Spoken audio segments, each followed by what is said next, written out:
నమస్కారం అండి, this is #you. As usual Jaganmohan Reddy తన 11 మంది ఎమ్మెల్యేలతో ఈరోజు శాసనసభకు వచ్చాడు. వచ్చిన తర్వాత లిటరలీ నేను మనం డిస్కస్ చేసుకున్నట్టే 11 నిమిషాలు ఉన్నాడు. 11వ తారీఖున యాజ్ యూజువల్ అందరూ ఎక్స్పెక్ట్ చేసినట్టే Jaganmohan Reddy and co walkout కూడా చేశారు.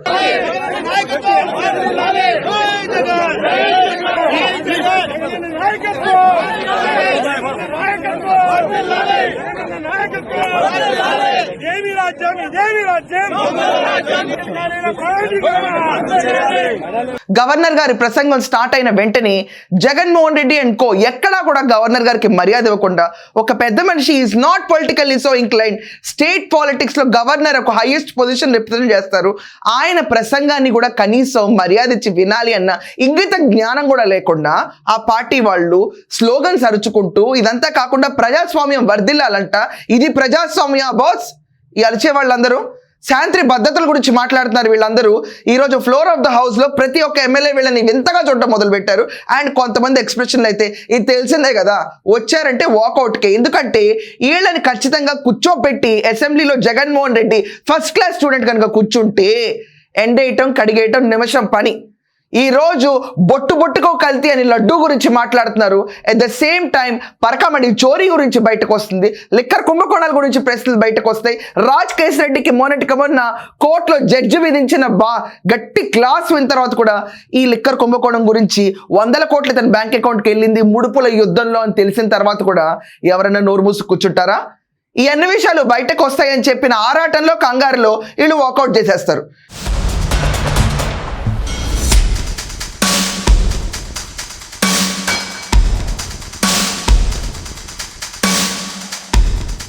వీళ్ళకి బేసికల్లీ ఏంటంటే ఒక అన్రెస్ట్ కావాలి. జగన్మోహన్ రెడ్డి వచ్చాడు, అతను ఉంచుకోలేని కెపాసిటీ మీకు లేదు.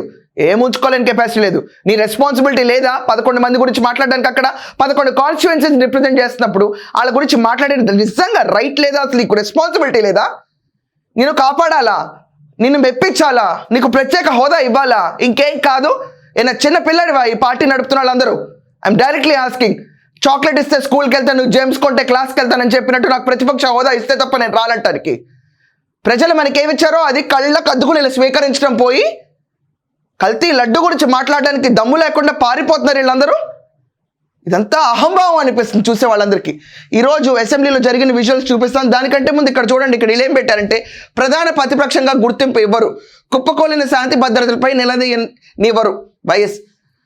అసలు కుప్పకూలిన శాంతి భద్రతల గురించి నువ్వు మాట్లాడడానికి లోపల ఉండాలి కదా జగన్. బయటకు వచ్చి ప్లకార్డ్ గేమ్ ఏంటి? It's a waste of time for everyone. అందరికీ తెలుసు అది. ఏంటి ప్రతిపక్ష హోదా ఎవరివ్వాలి నీకు?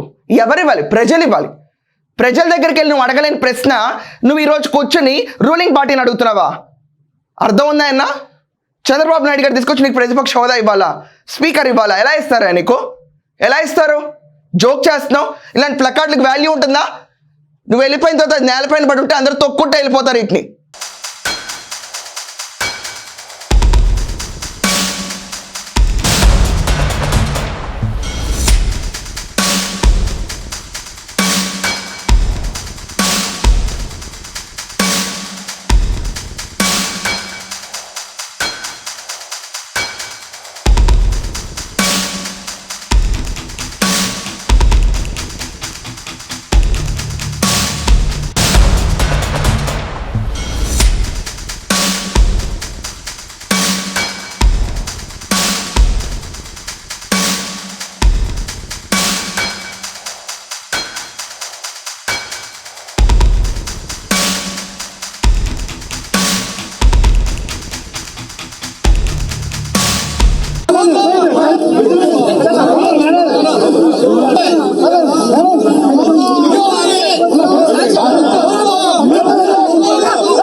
ప్రధాన ప్రతిపక్ష హోదా గుర్తింపు ఇవ్వరు, ఇదేనా నీ లైఫ్ ఎజెండా?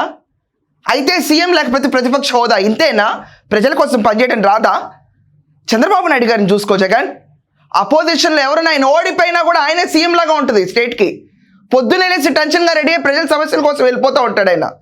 ఇప్పుడు పవర్లో ఉన్నప్పుడు హాలిడేలా తీసుకోరు, పవర్లో లేనప్పుడు కూడా హాలిడే తీసుకోరు ఆయన. Learn something man.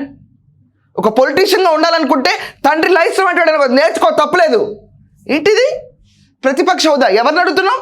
Chandrababu Naidu గారిని, కూటమిని అడుగుతున్నావా? లేకపోతే స్పీకర్ని అడుగుతున్నావా? కాన్స్టిట్యూషన్ అడుగుతున్నావా లేకపోతే అసలు ఎవరిని అడుగుతున్నావా నువ్వు?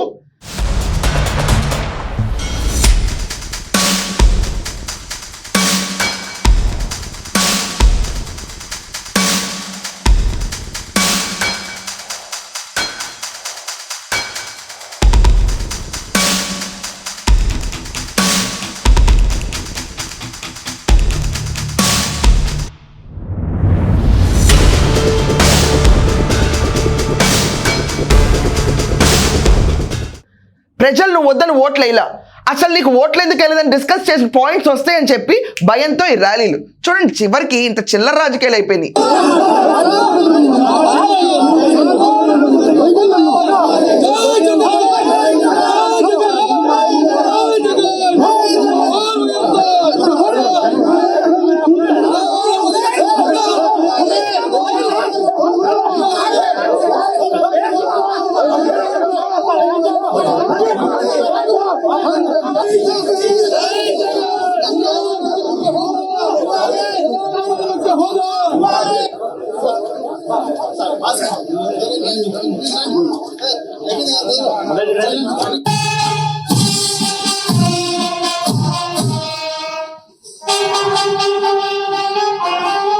ఇది అసెంబ్లీ ముందుకి లోపలికి వెళ్ళే ముందు ఎంత ఘనంగా వెళ్తాడో, ఎంత టైం స్పెండ్ చేస్తాడో అసెంబ్లీకి రావడానికి.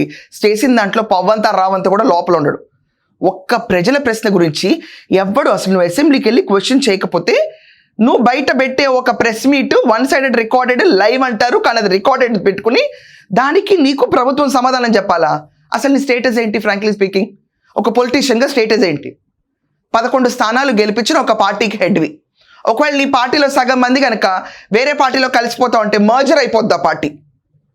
లిటరలీ ఒకవేళ నువ్వు చెప్తున్నట్టే చంద్రబాబు నాయుడు గారి టీడీపీలో 5-6 కనుక మాకు ఈ జగన్మోహన్ రెడ్డి వల్ల కాదు, మా కాన్స్టిట్యున్సీకి మేమేం చేయలేకపోతున్నాం, చాలా దుర్మార్గంగా ఉంది మా పరిస్థితి అని చెప్పి జాయిన్ అయిపోయారు అనుకో, అసలు వైసీపీ పార్టీ అనేది ఉండదు. తెలుసు కదా, స్పెషల్ అపోజిషన్ స్టేటస్ గురించి మాట్లాడుతున్నావు, మర్జర్ గురించి ఐడియా ఉంటుందా నీకు?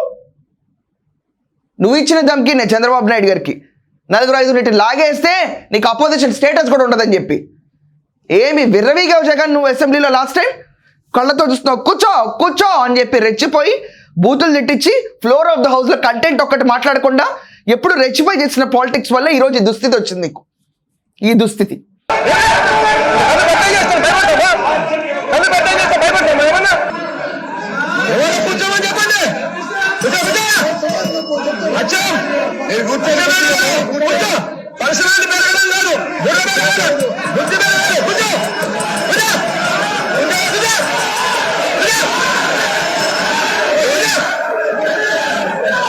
రాష్ట్రాన్ని కొంచెం పట్టించుకున్నా లేకపోతే మనకి అభివృద్ధి అనేది ఏం రాకపోయినా చంద్రబాబు నాయుడు గారు వేసిన స్కెలిటన్ స్ట్రక్చర్ని ముందుకు తీసుకెళ్ళినా కూడా నీ ఓట్లు పడే కొంచెం అన్నా అపోజిషన్ స్టేటస్ అన్న వచ్చేది.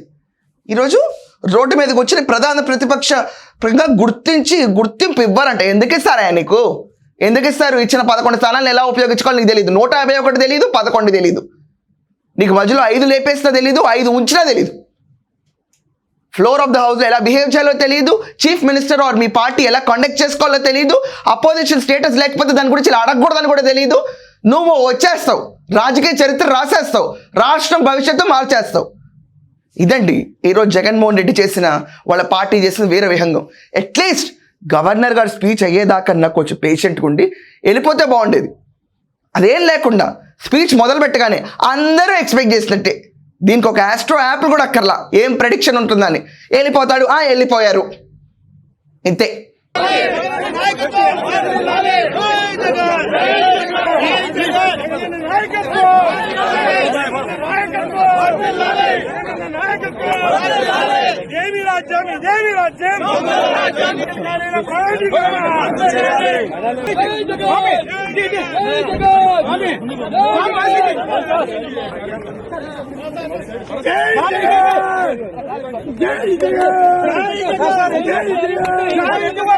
సో ఇలా అసెంబ్లీకి అడుగు పెట్టడానికి భయపడిపోయే పార్టీని మీరు ఎలా చూస్తారు? ప్రతిపక్ష హోదా కోసం ఇలా ర్యాలీలు చేసే వాళ్ళపైన మీ ఒపీనియన్ ఏంటి? నెక్స్ట్ టైం వీళ్ళకి పొలిటికల్ భవిష్యత్తు ఉంటుందా ఉండదా అనే విషయం పైన కూడా ఒపీనియన్స్ కమెంట్స్లో మెన్షన్ చేయండి. That's all for now. Thank you.